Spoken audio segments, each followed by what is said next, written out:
Olá a todos, sejam bem-vindos. Hoje vamos partir para o terceiro e último capítulo de Even. Dê uma conferida nos capítulos anteriores, se você não viu ainda, porque hoje nós vamos retomar algumas interpretações já citadas nos primeiros e vamos concluir todo o estudo. Começando então. Agora nós vamos tratar de um tema muito interessante. Na verdade, essa aqui é uma interpretação livre que eu fiz, mas é para vocês verem como o hebraico funciona de uma forma incrível. Indo a fundo, você descobre coisas maravilhosas. Então vamos lá, nós vamos falar sobre pedras ungidas, né? E sobre um dos temas mais que todo mundo conhece, né? As pedras de Davi, aquele episódio que ele matou o gigante. Então vamos ler aqui.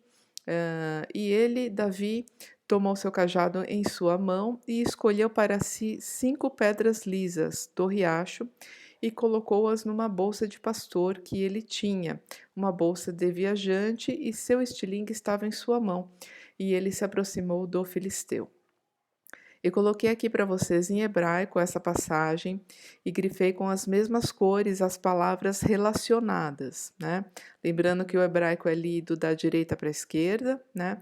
Então nós temos aqui 5, que está relacionada a essa palavra aqui, Hamesh, pedras, está aqui, Avanim, e lisas aqui, Halekei.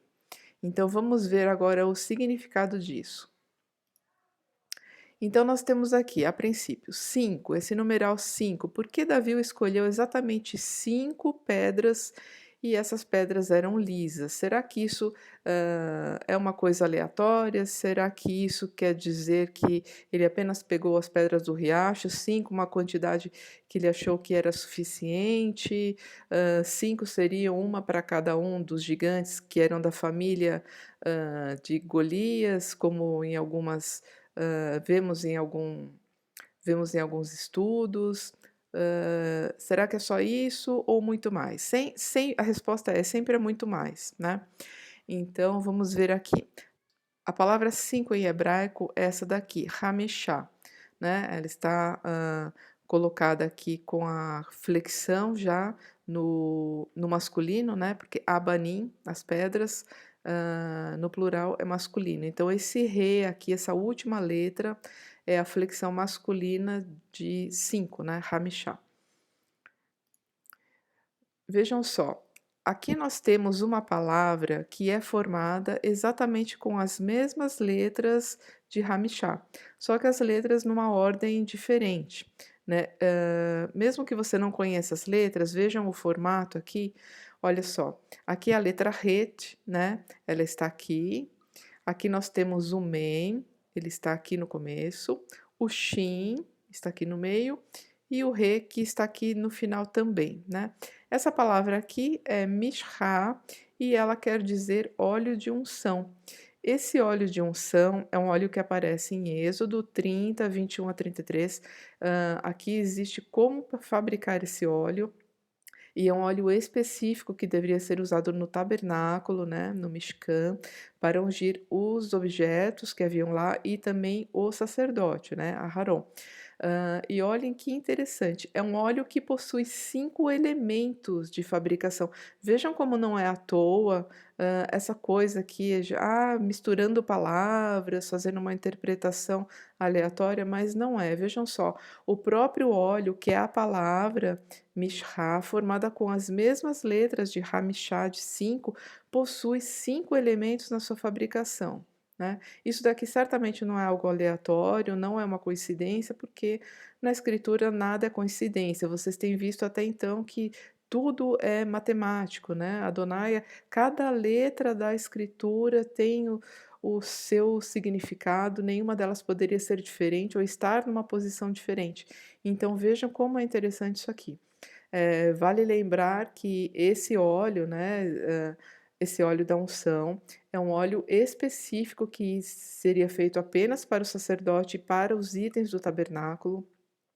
Ele não poderia ser fabricado, esta fórmula aqui, em nenhum outro momento, para nenhuma outra ocasião, nenhum outro propósito, e as pessoas que assim o fizessem deveriam ser eliminadas do povo.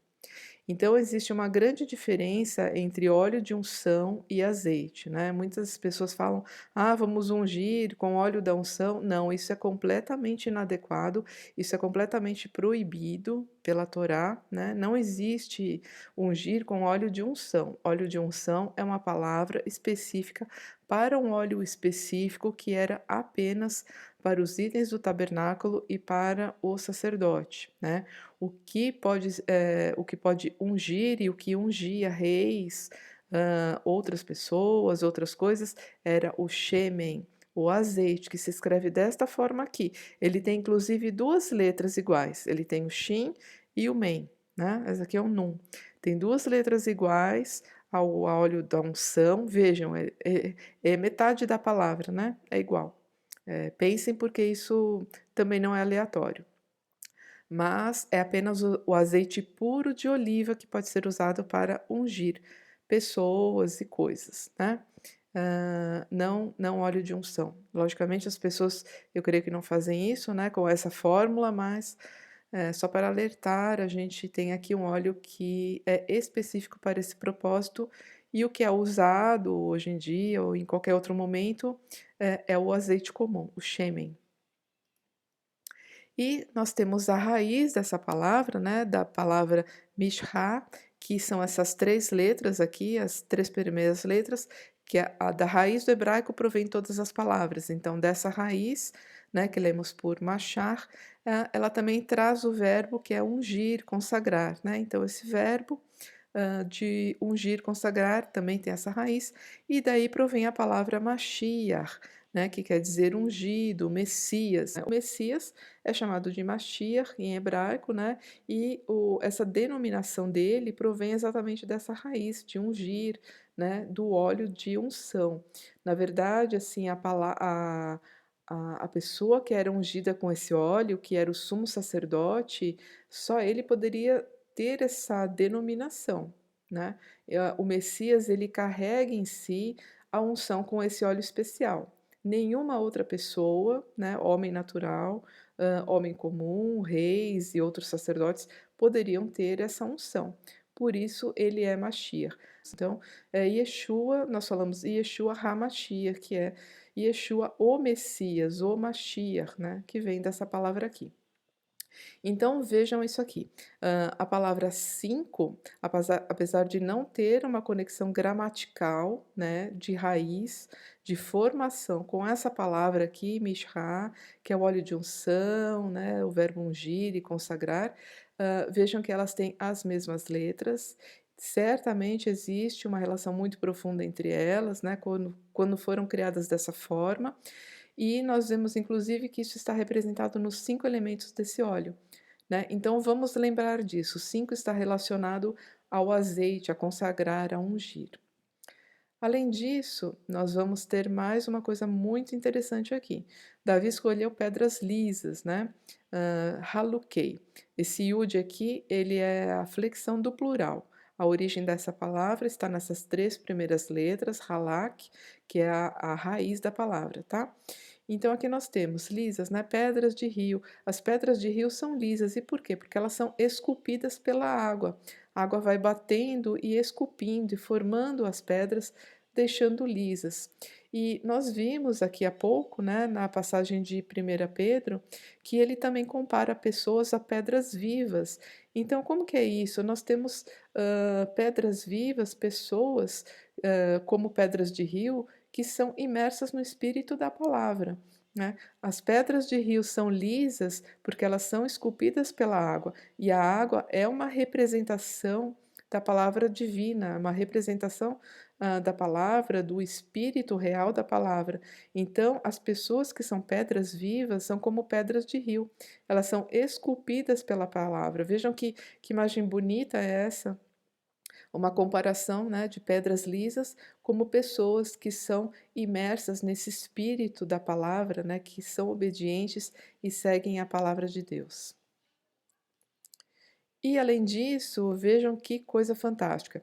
Também da mesma forma que nós interpretamos aqui o Hamesh com essas letras, né, invertidas, nós temos uma palavra que se forma, de Haluk, que é a palavra lekar. Essa palavra aqui, esse verbo, significa instrução ou conhecimento.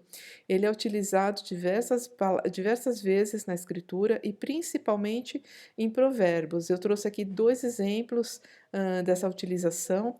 Nós temos aqui em Provérbios 1:5. O sábio ouvirá e crescerá em conhecimento, em lecar, e um homem de entendimento adquirirá sábios conselhos, né? Então, uma pessoa que é sábia, ela ouve e ela cresce em conhecimento, ela ouve aquilo que é importante e adquire conhecimento e é capaz de dar conselhos sábios a partir disso que ela ouviu e entendeu, né? E outro provérbio aqui, dá instrução ao sábio e ele se fará mais sábio. Ensina o justo e ele crescerá em lecar, em conhecimento. Quem instrui uma pessoa sábia, sábio é aquele que quer ser instruído, né? Todos nós temos que aprender continuamente e cada pessoa tem algo a ensinar a outra. Ninguém possui todo o conhecimento da verdade, né? Todos nós, né, homens comuns, é muito longe disso, né? Nós conhecemos uma ínfima fração. Então, todos nós somos capazes de ter algo a ensinar ao outro. Aquele que é sábio ouve a instrução e faz dessa instrução algo importante. Ele consegue crescer com essa instrução. Então vejam que coisa fantástica. Nós temos aqui uma interpretação de lisas, né, com letras invertidas que forma a palavra instrução e conhecimento. E vejam como isso também não é aleatório. Olha só, 5, né, que é o número de pedras de Davi, né, equivale à letra Re no hebraico, né, essa letra aqui.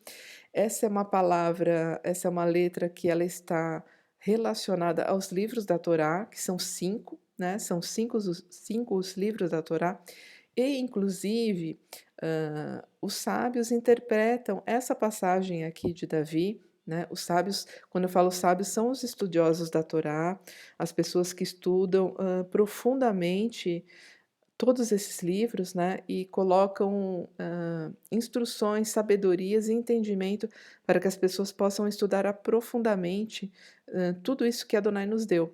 E eles dizem exatamente isso, que essas 5 pedras de Davi, elas se relacionam aos 5 livros da Torá, os 5 primeiros livros da Bíblia. Por quê? Porque lá está todo o conhecimento, lá está a instrução, a sabedoria.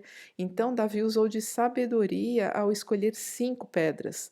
Ele não escolheu 4 nem 6, ele escolheu 5, porque o seu espírito sabia dessa conexão e ele utilizou a instrução da Torá para poder vencer o gigante. Ele não venceu com força, né? Ele venceu com sabedoria. E vejam como essa palavra instrução, sabedoria está aqui, né? Nessa palavra que eu trouxe para vocês, formada pelas mesmas letras. Então vejam, isso não é aleatório. Aqui estão os segredos, né? Aqui nós entendemos esse nível profundo de conhecimento. E além disso, a letra Re também está relacionada à graça, a sopro, ao espírito. Sopro porque essa letra Re aqui, ela é um sopro, nós assopramos para dizer, ela é quase sem som, é apenas um sopro, né? Ela está relacionada ao sopro e ao espírito, né? Ao espírito nós vimos anteriormente que aqui, né, no 5 também tem a ver com o óleo da unção, o ungir, o consagrar, tudo isso também está relacionado ao espírito e ao poder. E nessa passagem de Isaías 11:2, nós vamos ver os 7 espíritos, né? Esses 7 espíritos estavam sobre o Messias, nessa passagem, e esses 7 espíritos aqui, eles estão relacionados também com as 7 hastes da menorá. E a quinta haste é essa haste aqui, né? O Re, e ela está relacionada com tudo isso, com a graça, com o sopro, com a instrução, é o espírito de sabedoria, né? Depois deem uma lida nesse verso aqui, vocês vão entender por que o 5 está relacionado à sabedoria. Então, nós unimos esses significados aqui e vemos como é maravilhoso esse conhecimento que está no nível profundo. Mas não terminamos, vamos ainda continuar aqui nas pedras ungidas porque tem algo ainda mais revelador. Então, continuando aqui, Eu trouxe de novo a mesma passagem, tá? Nós temos aqui uma parábola de Yeshua que está em Mateus 25, que todo mundo conhece, é a parábola das 10 virgens, né? Vamos relembrar só alguns trechos aqui, da palavra. O reino dos céus será semelhante a 10 virgens que pegaram suas candeias e saíram para encontrar-se com o noivo. 5 delas eram sábias, ou seja, elas levavam azeite, levavam o shêmen, né? Lembrem-se que não é o óleo de unção, é o azeite comum, o shêmen, para iluminar. Mas as outras 5 eram imprudentes, ou seja, elas não tinham azeite. Inclusive, elas pedem para o noivo se demorava, né? Todas adormeceram, né? E no momento em que é avisado que o noivo está chegando, as imprudentes pedem que as sábias deem um pouco do azeite delas para as imprudentes, né? E as sábias não dão porque senão ambas ficariam sem. Então, é isso que acontece, Yeshua chega, né, e ele leva as noivas que estão lá, ou seja, as sábias que aguardaram por ele, sendo que as outras, né, as imprudentes, as nécias ou loucas, né, elas foram comprar azeite àquela hora, né, e realmente elas não estavam lá para seguirem junto com o noivo. Então, algo terrível acontece, né? Yeshua leva as sábias, deixa as imprudentes. A porta é fechada e ele diz ainda que não as conhece. Essa parábola aqui é uma parábola muito importante e, inclusive, ela está relacionada com um trecho de Salmo que diz o seguinte: Tua palavra é lâmpada para os meus pés e luz para o meu caminho. Então vejam que o azeite, né, a luz que as sábias levavam está relacionada à palavra. As sábias eram pessoas, todas eram virgens, ou seja, todas tinham conhecimento, né?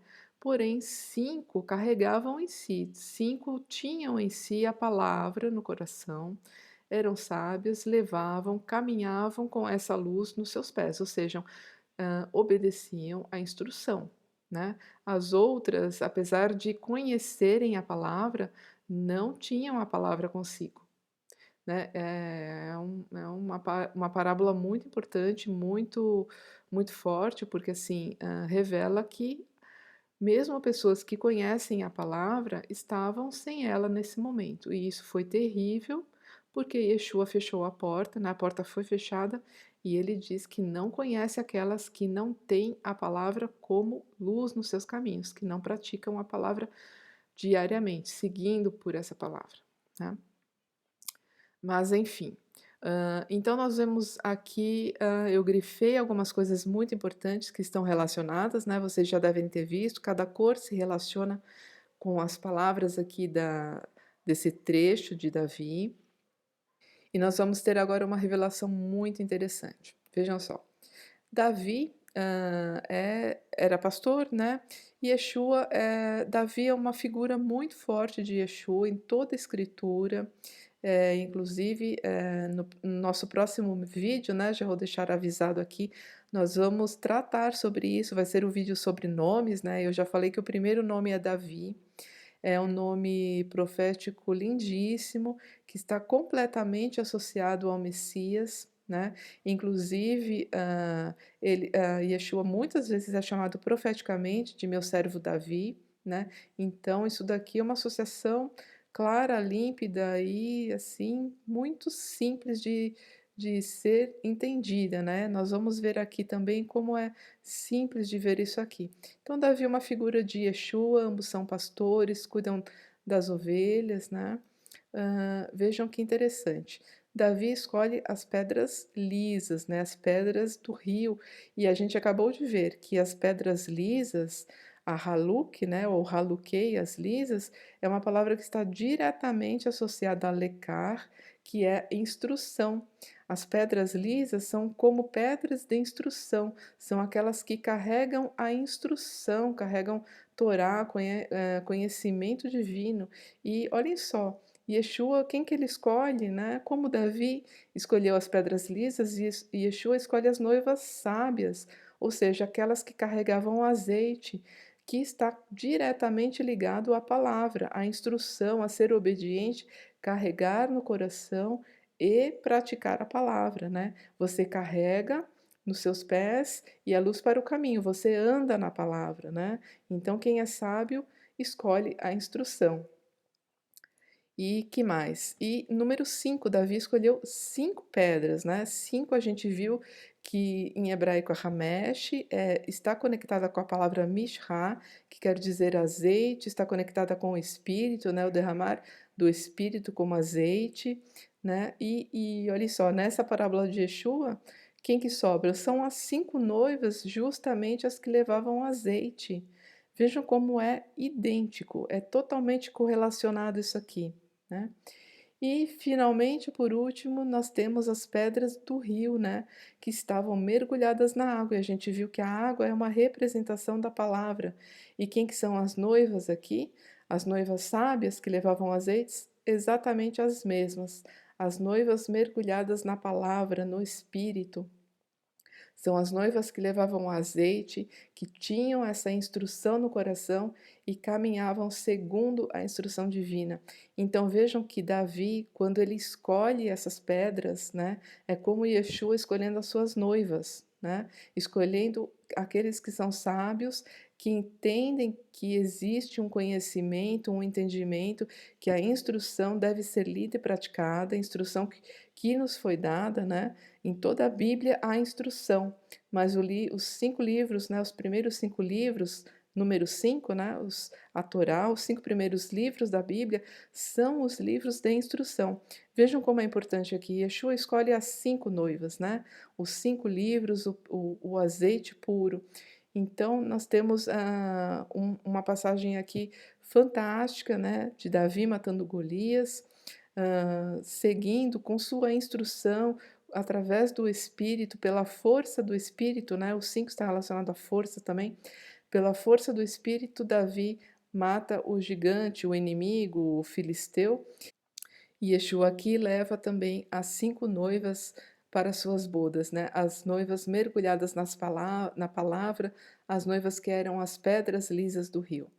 Então vejam aqui como é fantástico você estudar pelo hebraico, porque apenas nessa língua a gente tem uma revelação nesse nível tão profundo e tão maravilhoso, e vejam como é clara a relação de todas essas coisas. Agora nós vamos falar sobre uma pedra que na verdade são 12 pedras.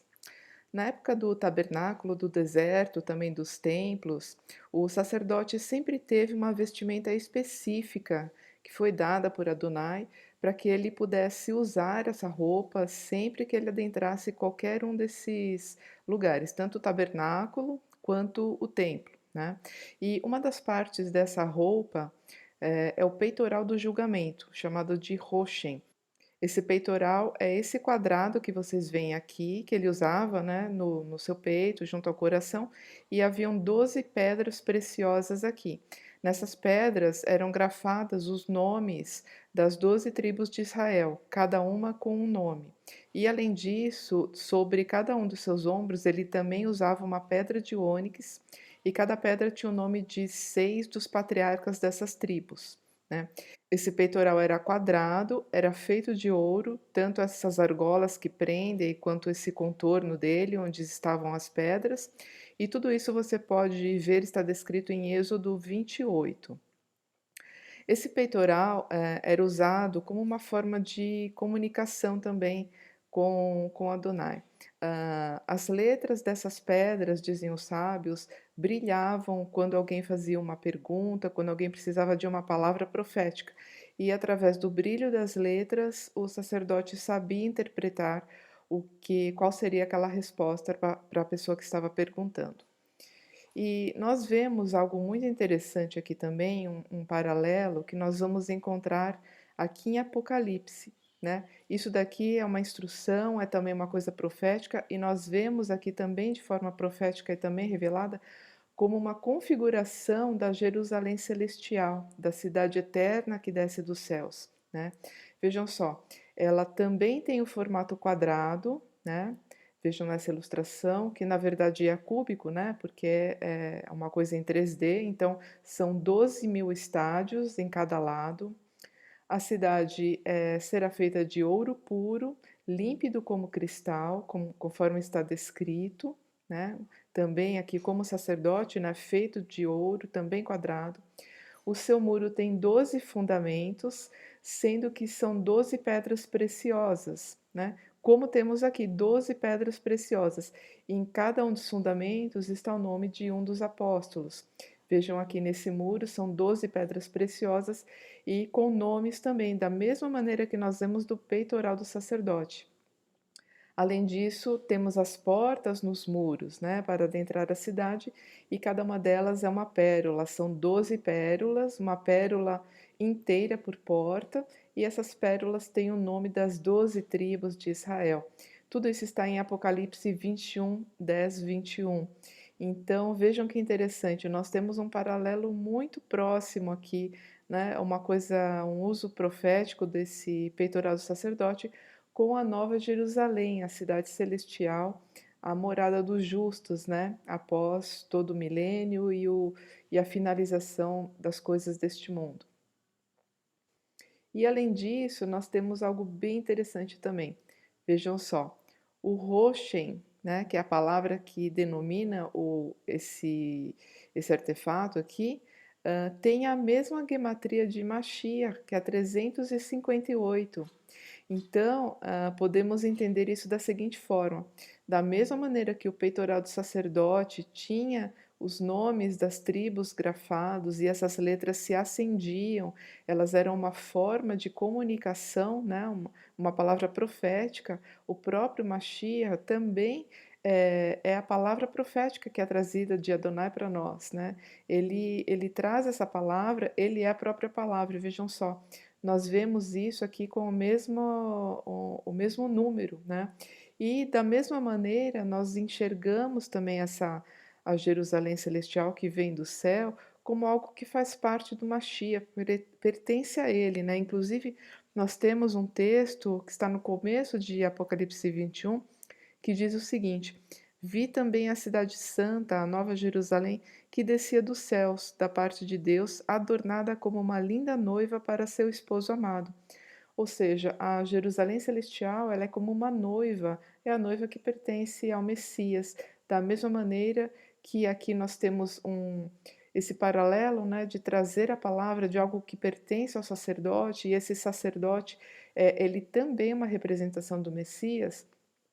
Lembre-se que eu falei um pouco atrás que a palavra Mashiach, ela vem da raiz de Machar, está associada ao óleo da unção, e apenas esse óleo poderia ser usado sobre o sacerdote, né? Então o sacerdote levava sobre si, ele poderia ser denominado por essa palavra, porque ele era o único que tinha sobre si esse óleo da unção, né? E tudo isso está relacionado aqui no peitoral, na palavra Mashiach, no próprio Mashiach, que é representado pelo sacerdote, né, que ele é o sumo sacerdote, de acordo com a ordem de Melquisedeque, e também aqui na sua noiva que o aguarda, né, representada pela Jerusalém Celestial.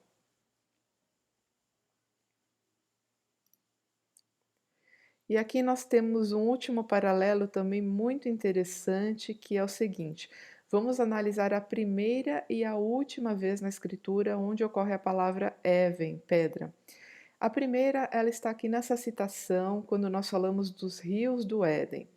O nome do primeiro rio é Pison, ou Pishon em hebraico. Ele percorre todo o território de Havilá, onde existe ouro. O ouro daquela terra é de pureza excelente, terra na qual se encontra o bidélio, raro perfume, e a valiosa pedra de ônix, chamada de Even Shohan. Aqui nós temos agora o texto onde acontece a última pedra. Ao vencedor proporcionarei do maná escondido, bem como lhe darei uma pedra branca, a Evan Levaná, e sobre a qual estará grafado um novo nome, o qual ninguém conhece, a não ser aquele que o recebe. Prestem atenção porque eu grafei palavras aqui que estão relacionadas, nós já vamos ver como. O primeiro e último texto da escritura, a escritura ela é completa, então ela se relaciona do começo ao fim, né? Como nós lembramos também, o Aleph e o Tav, a primeira e última letra do hebraico, eu sou o Aleph Tav, eu sou o primeiro e último. Nós temos aqui a correlação do primeiro e do último texto, onde ocorre Even, que é uma palavra muito importante, né, que diz respeito ao pai e filho juntos. Então, vejam só, aqui no primeiro texto nós temos a pedra de ônix, né, que é uma pedra preta. E no último texto nós temos uma pedra branca, né, sobre a qual será grafado um novo nome. São pedras de cores opostas aqui, né? Mas agora vamos analisar um pouquinho dessas outras palavras aqui. O bedel, o raro perfume, ele está relacionado com o maná escondido. O primeiro ponto é o seguinte: o maná está escondido. Tudo aquilo que está escondido é uma coisa preciosa. Ninguém esconde algo que é comum, que não tem importância. Então, da mesma maneira, já vemos isso aqui. Se o bedélio é um raro perfume, uma raridade, ele já tem uma correlação com o maná, porque o maná está escondido, ou seja, o maná é raro também. Ele tem uma importância significativa aqui. Além disso, nós temos um texto em Números que diz o seguinte: o maná era como semente de coentro e a sua cor como bedélio, ou seja, branco como pérolas. O bedélio tinha essa cor aqui, ele era como pérolas, branco como pérolas. Então vejam só, aqui nós já falamos que pela raridade do seu perfume, ele tem uma correlação ao esconder o maná. E aqui, vejam só, a própria cor do bedélio já demonstra que ele também é raro. Por quê? Porque pérolas são raras também, pérolas são preciosas, né? E ele é comparado às pérolas. A sua cor é comparada a pérolas e o seu perfume é raro. Então vemos aqui novamente essa correlação de algo precioso entre o maná e o bedélio. Aqui temos um pequeno texto para explicar o que é o bedélio, né? Ele é uma substância resinosa, tem aroma de mirra, né? Que é uma daquelas substâncias usadas para fazer o óleo de unção, uma substância também muito preciosa, né? Essa substância é produzida por uma árvore com este nome aqui, encontrada na África e Arábia, que cresce em lugares quentes e ensolarados, né? Portanto, em Israel também. Sua seiva, logo após ser removida, endurece e toma o aspecto de uma cera transparente, similar a uma pérola. Então vejam, o bedélio ele tem a aparência e o aroma de pérolas, né? De algo muito precioso. Então agora vamos juntar toda essa informação, como ela é bonita. Antes disso, mais uma comparação aqui. Eu também grifei a palavra vencedor e ouro. Por quê? Se analisarmos esse texto aqui, pensando, aqui descreve um lugar, né? O território de Avilá. Se nós pensarmos no território de Avilá como terra, né? Nós já vimos em vídeos anteriores que o homem foi formado da terra. Inclusive, a palavra terra, Adamá, né, ela dá origem a Adã, que é raça humana, o ser humano. Então, terra e homem estão totalmente conectados, o homem faz parte da mesma substância da terra. Então, se nós compararmos essa terra aqui, esse território de Avilá, com o homem, nós vamos entender que é algo precioso. Por quê? Porque no território de Avilá existe ouro, e o ouro desta terra é de pureza excelente. Em muitos lugares da escritura, o ouro ele é comparado sempre com algo muito excelente, e ligado também a pessoas nesse sentido, os sentimentos mais puros, a pureza das pessoas, a adoração mais pura. Tudo isso está conectado com o ouro. O ouro que reveste a arca do testemunho, que representa também a figura humana. Então, o ouro é algo muito elevado na escritura, está relacionado à divindade, relacionado com aquilo que existe de mais puro no ser humano, né? Com o coração totalmente puro. Então, se nós compararmos essa terra, essa Adamá de Havilá, com uma figura humana, nós temos que é algo puríssimo, né? Algo muito elevado. E o que nós temos aqui no texto de Yeshua? Que ele dará tudo isso que é precioso também a quem? Ao vencedor. E quem é o vencedor? O vencedor é aquele que tem o Espírito, aquele que segue os mandamentos, que tem a palavra como luz para os seus pés, né? Como lâmpada para o caminho, luz para os seus pés. Então o vencedor está correlacionado também ao ouro, ele é algo muito precioso para Deus aqui. Então vejam que tem uma correlação perfeita aqui, se entendemos a terra como um ser humano, ela vai estar relacionada com tudo isso que é precioso aqui e com as pedras também. Então vamos entender agora de uma forma bem clara essa correlação, como ela é bonita nesses dois textos. O bedélio, então, né, nós vimos, ele está associado ao maná, porque o seu perfume é muito raro, né? A própria cor do bedélio é como pérolas, é preciosa, e o seu perfume é como mirra, né, usada no óleo que ungia sacerdotes, que ungia as coisas do templo, que era raríssimo, usado exclusivamente para esse intuito. Então, é raríssimo. A mirra, um raro perfume, é comparado ao maná que está escondido, porque nós escondemos apenas algo que é muito precioso. O maná parou de cair, né? Mas ele está escondido dentro da arca do testemunho. E nós temos aqui a pedra preta ônix e aqui a pedra branca, né? Duas cores opostas, mas que completam, né, o espectro de cores que nós temos. E além disso, também nós temos o sacerdote, né, comparado aos vencedores, a pessoa que vencer aqui, a pessoa que será como ouro para Adonai, né? O sacerdote tinha duas pedras de ônix com os nomes dos patriarcas, né, e das 12 tribos, isso nos seus ombros, né, além daquele peitoral com as 12 tribos, com as 12 pedras, né, cada uma com o nome de uma das tribos. E aqui os vencedores também terão uma pedra grafada, né, que será a pedra branca, com o nome que só ele conhece. Então vejam aqui que existe realmente uma relação muito profunda, muito bonita entre o primeiro texto onde acontece a palavra Even e o último texto, né? Então nós enxergamos a escritura realmente como algo completo, como Aleph Tav, né? Como o princípio e o fim, onde tudo está correlacionado e tudo pode ser entendido de uma forma muito interessante aqui, como nós apreciamos nesses dois textos. E por fim, nós temos então a conclusão de todo esse lindo estudo, né? Even, que é o fundamento da unidade. Por quê? Porque é uma palavra formada por pai e filho, né? Pai e filho constroem tudo aquilo que nós vemos, né? Que nós temos. Even, a palavra pedra, nós vimos, ela tem a matemática, né? A gematria de 17 e também de 53. Ela é o fundamento de construção de todas as coisas, é a pedra angular do mundo, né? Aquela que suporta todas as coisas, assim como Yeshua é a pedra angular, né? Da sua Kehilá, da sua congregação, né? Aquele que é a cabeça e o fundamento de todas as pessoas.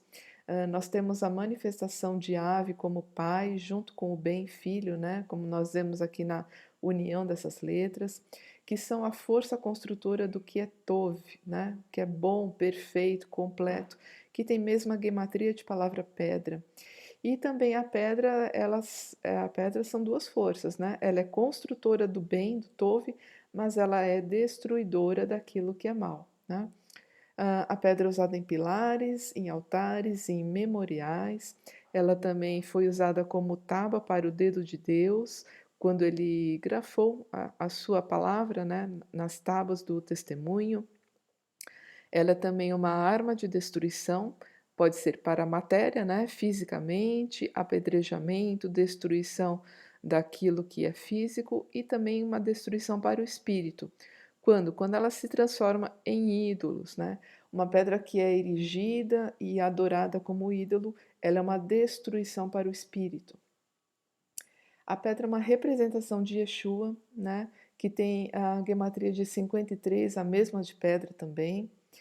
Ela pode ser preciosa, como Adonai nos deu, né? Yeshua como pedra preciosa e fundamental para o nosso templo individual, ou também ela pode ser uma pedra de tropeço, que faz cair e despedaça aqueles que se levantam contra o Pai e sua palavra, né? Você pode tomar Yeshua como a pedra fundamental do seu templo, a palavra divina, né? Como instrução para a sua vida, mas se você rejeita isso, ela vai se tornar uma pedra de tropeço para os seus caminhos, né? E a pedra revela a graça divina, mas também o seu poder. Nas mãos de Davi, ela matou um gigante, aquela pequena pedra de rio, e nas mãos de Noé, ela construiu o primeiro altar após o dilúvio. As pedras que brilhavam e falavam através do roxem, né, do peitoral do sumo sacerdote, são como o próprio Mashiach, elas têm a mesma gematria, né, a palavra do Pai, que foi trazida aos homens, dando direção e iluminando seus caminhos. O Mashiach, ele nos dá essa direção, ele ilumina os nossos caminhos através da palavra, da mesma forma que as letras brilhavam no peitoral do sacerdote. E pelas mãos do Mashiach recebemos como presente uma pedra branca, com um nome grafado, nos lembrando que somos como uma pequena partícula, uma pedrinha cortada dele mesmo, né? Como vimos, a pedra cortada da rocha fundamental, né? O Mashiach é pedra cortada de Adonai e nós somos pedrinhas, partículas cortadas do Mashiach, né? Que é para nós a rocha espiritual, que está aqui em 1 Coríntios 10:4, a rocha espiritual que nos dá de beber da água da vida, do Espírito da palavra. Né? Então, vemos aqui como é linda essa palavra, né? Como Even representa Pai e Filho numa unidade, o fundamento da unidade, né? A pedra fundamental sobre a qual nós estamos apoiados e devemos seguir a nossa vida, né? Com toda essa instrução, recebendo do próprio Messias essa água que ele nos dá, né? A água da vida, que é o seu Espírito. Então, esse foi o nosso estudo de hoje. Eu espero que ele tenha acrescentado, solidificado o seu conhecimento para a sua vida, como luz, né, como conhecimento, e que cada dia mais você compreenda e tenha no seu coração também tudo isso que representa a beleza da palavra. Muito obrigado e até o próximo. Shalom.